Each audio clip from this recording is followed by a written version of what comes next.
Hi అండి అందరికీ. ఈరోజు మా అత్తమ్మ స్టైలు దోసకాయ పచ్చడి చూద్దాము.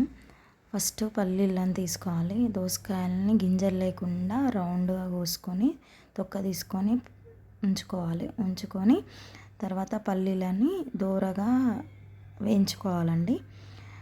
దోరగా వేయించుకొని మిక్సీ జార్లోకి తీసుకొని అదే బాండీలో ఒక టేబుల్ స్పూను ఆయిల్, దోసకాయ మనం కట్ చేసుకున్న దోసకాయ ముక్కలు వేసుకొని పచ్చిమిర్చి, నిమ్మకాయ సైజ్ అంతా చింతపండు, వెల్లుల్లి అందులోనే ఉన్నాయండి వేసుకొని ఒక టీ స్పూను పసుపు, ఒక టీ స్పూను జీలకర్ర, ఒక టీ స్పూను ఉప్పు వేసుకొని ఒక గ్లాస్ వాటరు పోసుకోవాలండి. ఒక గ్లాస్ వాటర్ పోసుకొని బాగా ఉడికించాలి. దోసకాయ ముక్కలు మెత్తబడే వరకు ఉడికించాలి.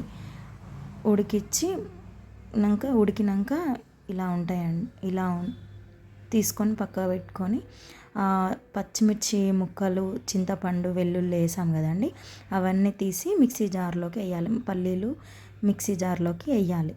అవి పచ్చిమిర్చి, చింతపండు మొత్తం సపరేట్ చేసి ఓన్లీ దోసకాయ ముక్కలు ఉండేటట్టు మిక్సీ జార్లోకి వేసుకోవాలి. ఇందాక మనం పెట్టిన పల్లీలు కూడా అందులో వేసాను మిక్సీ జార్లోకి వేసి మొత్తం గ్రైండ్ చేయాలి.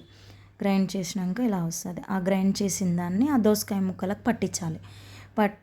దోసకాయ ముక్కలు మొత్తము ఉడికినాయి కదా, కొన్ని వాటర్ ఉన్నా ఏం కాదు.